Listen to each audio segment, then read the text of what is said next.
Como a gente está no momento de comunhão entre irmãos e irmãs, a gente vai fazer desse momento um momento espiritual.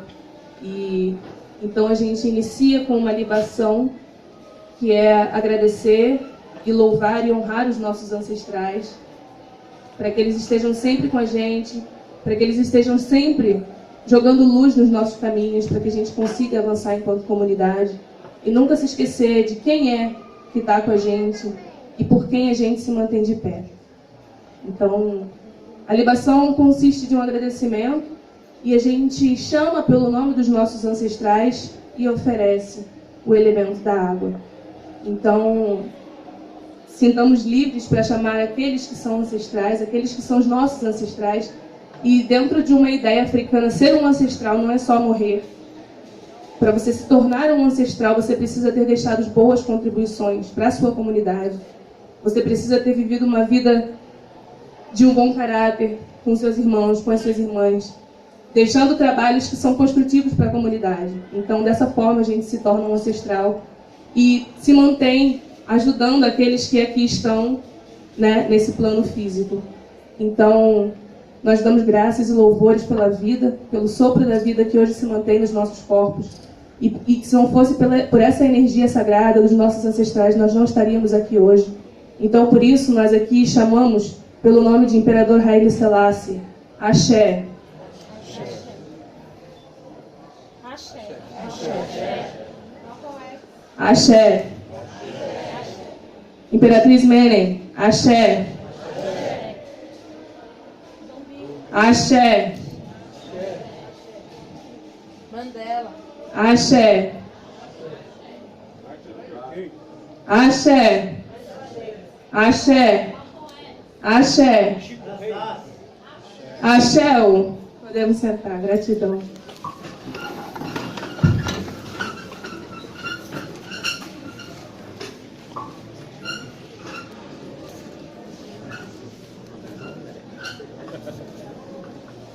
Bom, então, em primeiro lugar, depois do agradecimento, depois do louvor aos nossos ancestrais, pessoalmente eu gostaria de agradecer pela oportunidade de estar aqui e de compartilhar esse momento, e que ele seja mesmo um momento espiritual, que seja para além daquilo que a gente está acostumado a fazer, de discutir e de debater coisas, o que é importante.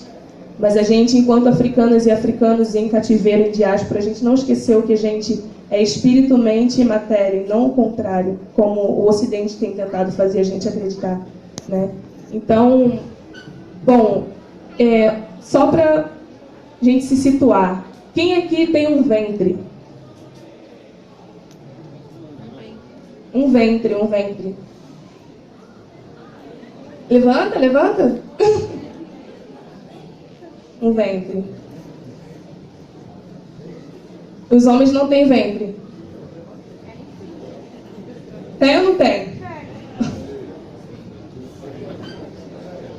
Bom, o ventre, né, para além de ser um lugar, para além não, porque é a principal função dele, né, de ser um lugar de criação, né, de ser um lugar escuro, onde a energia preta, onde a matéria preta traz a vida, né.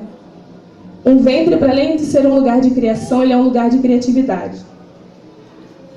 É o que os nossos ancestrais chamaram de Arit, chakra, como a gente costuma ouvir. Mas os nossos ancestrais em África chamaram de Arit, muito antes de serem chamados de chakras. Então existe um centro de energia que se situa mais ou menos na altura, né, de onde a gente chama de ventre, que para além de um conceito físico, de uma função física, de um órgão do corpo feminino, ele é uma ideia, né? Ele é um conceito, ele é uma energia.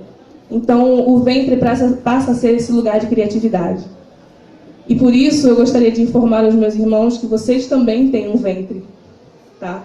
Mesmo que vocês não tenham um ventre físico como a gente tem, vocês também têm um ventre. Então, dessa forma, a partir do momento que a gente tem conhecimento de quem a gente é e de como que a gente manifesta isso, a gente pode trazer uma realidade melhor para dentro da nossa comunidade. Então, falar de criatividade, a gente não pode deixar passar sem falar de Ptah, né? Que em Kemet é a manifestação divina da criação, do Criador, né? E Ptah é a palavra que dá origem a Father em inglês. Então, existe alguém que sabe do que a gente está falando, mas a gente ainda não se deu conta do que a gente está falando, né? E quando a gente fala, geralmente, a gente evoca os ancestrais de vários povos, né, como referência, como parâmetro, mas a gente acaba não tendo o verdadeiro conhecimento do que os nossos ancestrais deixaram, né, que foram contribuições que predataram e muito essas contribuições às quais a gente cita hoje. E que muitas vezes realmente não nos preenche, não falam por quem a gente é, né? Então, o que os nossos ancestrais falaram é muito preciso, é muito acurado mesmo, é muito alinhado. E isso é a partir da manifestação desse espírito da criatividade. Porque criatividade e espiritualidade são... Eu ia dizer que são duas faces da mesma moeda, mas são a mesma face, assim, não chega nem a ser duas faces, né? Porque a ideia da criatividade, pelo que os nossos ancestrais nos ensinaram, em Pust, em Kemet, é de que você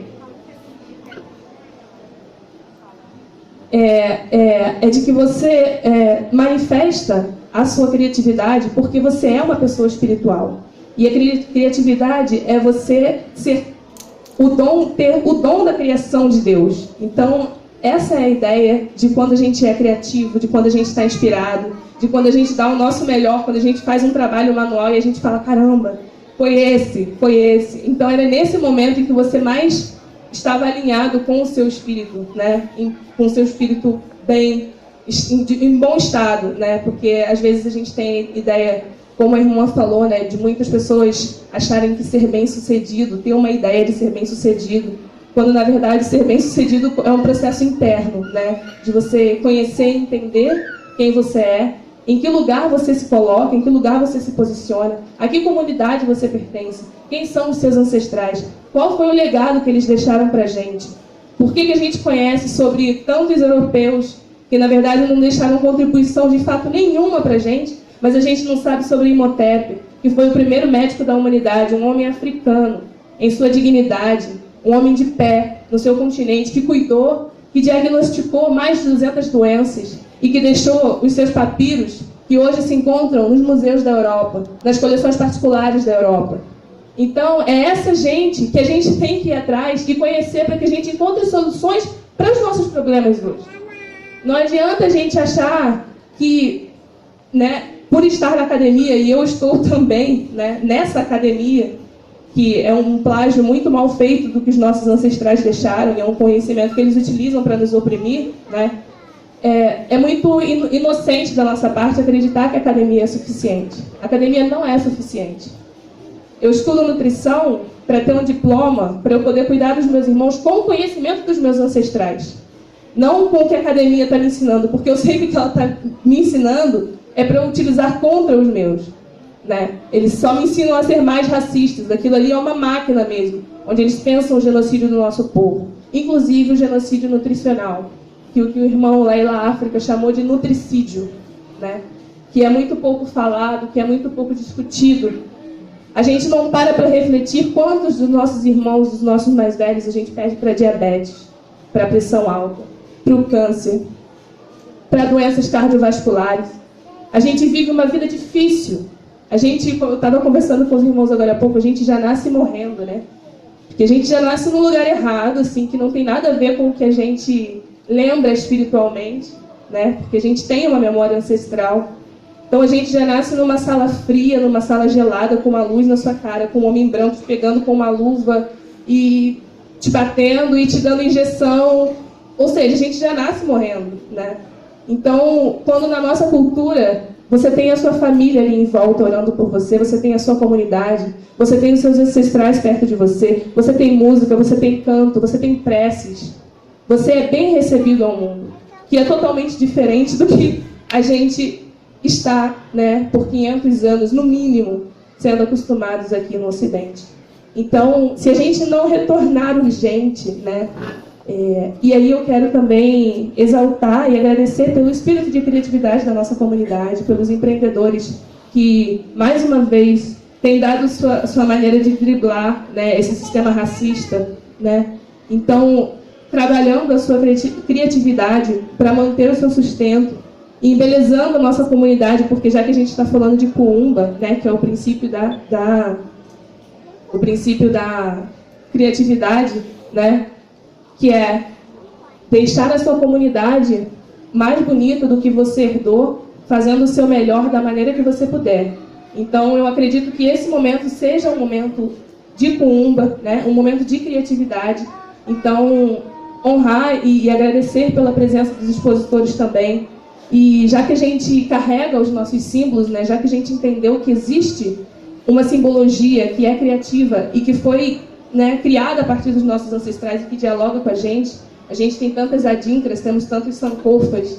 Então, que a gente abrace esse movimento mesmo das nossas vivências, porque é isso que vai fazer a diferença. A gente tem condições, né, dentro das condições racistas que nos impuseram, a gente tem como fazer a nossa vida um pouco menos sofrida e um pouco menos difícil, se a gente buscar realmente o caminho dos nossos ancestrais.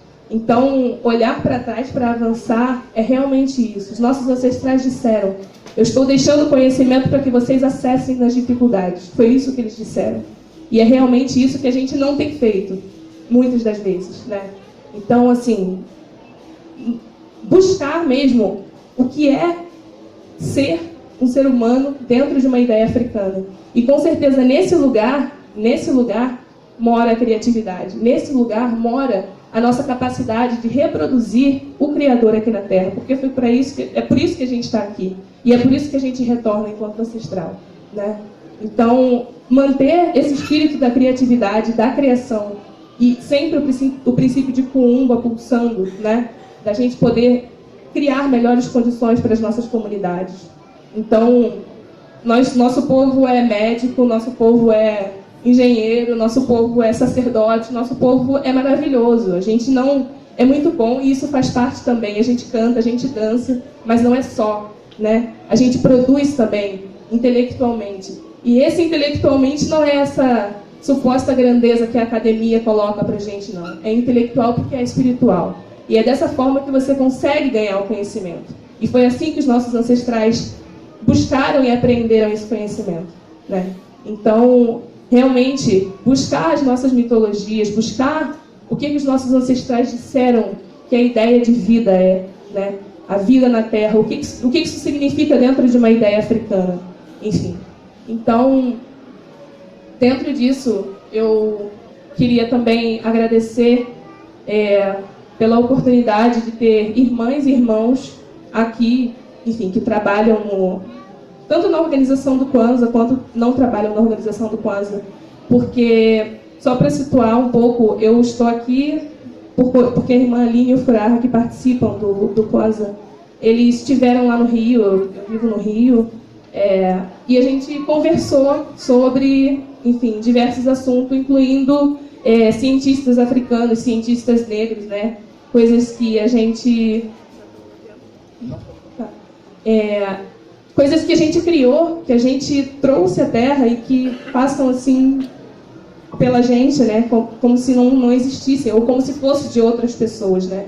E aí ela falou sobre Kwanzaa e a ideia era de vir, talvez, fazer uma atividade com as crianças sobre criatividade, sobre os africanos na ciência, enfim. Então, só para situar e para tocar um pouco nisso, assim, os nossos ancestrais, eles tinham muita precisão no conhecimento que eles cultivavam, né? E aí a gente tem hoje um corpo de suposto conhecimento acadêmico e que se diz, enfim, superior a tudo que existe, que se diz central a tudo que existe, quando, na verdade, a maioria desse conhecimento é um conhecimento dos nossos ancestrais que foi pilhado, que foi saqueado, que foi distorcido para ser utilizado contra nós, né? Em favor da supremacia branca, em favor desse sistema que criou esse plágio todo. E a gente esteve conversando e Napoleão, quando invadiu Kemet, Egito, que a gente conhece hoje como Egito, né, o nome que os gregos deram, Napoleão, ele levou mais de 200 cientistas com ele nas incursões que ele fez a Kemet. E eles, enfim, em suas escavações, França e Inglaterra brigando para ver quem chegava primeiro, para ver quem pegava tudo primeiro, né? E eles descobriram uma série de tecnologias, uma série de artefatos e monumentos e hieroglifos, que eles chamam de hieroglifos, né? E que os africanos chamaram de Meduneter, que é a escrita sagrada, né? Então os gregos chamaram de hieroglifo, que significa escrita sagrada também.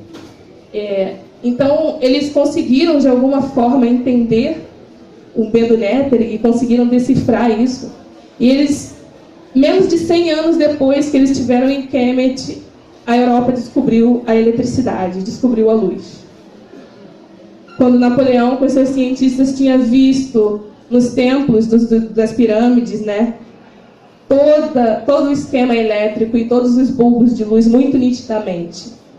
E escondeu isso da gente. E continuam tentando esconder, né? Mas a gente vive numa era que, se a gente não se fortalecer, a gente vai ser desencaminhado. Porque é muita informação a todo tempo. É uma tecnologia que, justamente por não estar, como os nossos ancestrais disseram que tem que ser, justamente por não estar espiritualmente alinhada, é uma tecnologia que é utilizada para destruir. É isso que o Ocidente inventou. E que jogou para a gente, e que a gente, se não tiver fortalecido, vai acabar abraçando. Então, assim, a gente está na era das redes sociais, na era da informação, que vai daqui a ali em frações de segundo, enfim, de milésimos. E esse conhecimento ele pode ser acessado hoje, agora, se a gente fizer bom uso dessa tecnologia. Se a gente conseguir se manter centrado e não se perder do foco. Como os nossos ancestrais disseram, que é o espírito de Heru, que os gregos chamaram de Horus, né? Ficaram encantados com a ideia. E é de onde vem a ideia de herói também, né? Heru, herói, né? Que é aquele que mantém o foco, é a visão de águia. Então, a gente, enquanto comunidade, precisa evocar esse espírito de Heru e saber qual que é o nosso foco e manter o olhar firme, sabe? As coisas vão acontecer do lado para tentar tirar a gente, mas a gente sabe qual é o foco, né? Então, é manter isso e saber que hoje a gente pode ter acesso a esse conhecimento de alguma medida que possa, no mínimo, transformar as nossas relações diárias, que possa, no mínimo, transformar a maneira como eu me relaciono com a minha sobrinha, com o meu irmão, dentro da minha comunidade. De saber que a mulher africana foi o primeiro ser humano que habitou esse lugar, foi o primeiro ser humano que caminhou pela terra. Quando se diz que o ser humano é a imagem e semelhança de Deus, é da gente que estão falando, é da mulher africana que estão falando. Então, quem é essa mulher divina e que criou e que gerou a todos os seres humanos que a gente vê hoje? Essa é a mulher criativa, essa é a mulher empreendedora, essa é a mulher que cuida da sua comunidade, essa é a mulher que cura a sua comunidade, que dá força à sua comunidade. Então, dentro das ideias, né, o que eles chamam de mitologia, né, das histórias africanas, em Kush, na Etiópia, e no Kemet, vou muito rapidamente passar assim pela mitologia de Alçar, Alset e Heru, que é o que os gregos chamaram de Osíris, Ísis e Horus, mas que os nossos ancestrais chamavam por Alçar, Alset e Heru. Então, bem rapidinho, Alçar era o rei de Kemet, né? Alçar sendo o princípio da bondade, o princípio da paz, o princípio da retidão, o princípio da justiça. Então, Alçar era rei de Kemet e ele tinha um irmão chamado Set, que Set era a incorporação dos princípios negativos, né? Daquela energia negativa, da energia destruidora, da energia do caos. Então, você tem essa dualidade. E Alçar era casado com Alset, ao mesmo tempo ele era irmão de Alset. E Set, com inveja do seu irmão, com inveja do reino do seu irmão e da família do seu irmão, bem sucedido por ele ser casado com Set também, Set, ele mata o seu irmão, Alçar, e ele despedaça o corpo dele em 13 pedaços e espalha por todo o Kemet os pedaços do corpo. E o pênis de Alçar ele joga no rio Nilo. E ao 7, ela começa uma busca pelo corpo de Elsar, para que ela possa reconstruir o corpo de Elsar por todo Kemet. E enquanto ela está sentada embaixo de uma árvore, meditando sobre como ela vai fazer isso, ela escuta um canto e ela sabe que é Elsar. E ela vai em busca de Elsar. E ela consegue recolher os 12 pedaços do corpo de Elsar, exceto o seu pênis que foi jogado no rio Nilo. E ela reconstitui esse corpo. E ela espiritualmente ascende, se transformando num pássaro. E enquanto sobrevoa por Elsar, ela faz a concepção, eles têm uma comunhão espiritual, e ela faz a concepção de Heru. E Heru, ele nasce para vingar a morte do seu pai, Elsar. O que os nossos ancestrais estão falando? Eles estão falando de pessoas que foram e que despedaçou e que ela foi, criou asa, voou. Não. Eles estão falando de ideias. Eles estão falando de energias. Elsar e Set habitam dentro de nós. É o nosso lado negativo e o nosso lado positivo.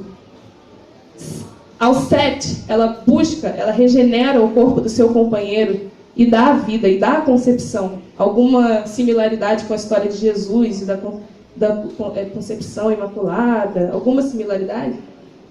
Enfim, só para finalizar. Então, eles sabem do que a gente estava falando, né? E então, esse é o papel de nós, mulheres negras, hoje nesse lugar. A gente tem que evocar a energia de Al-Set, daquelas que vão reconstruir a sua comunidade, que vão curar a sua comunidade, porque é dela que sai toda a comunidade.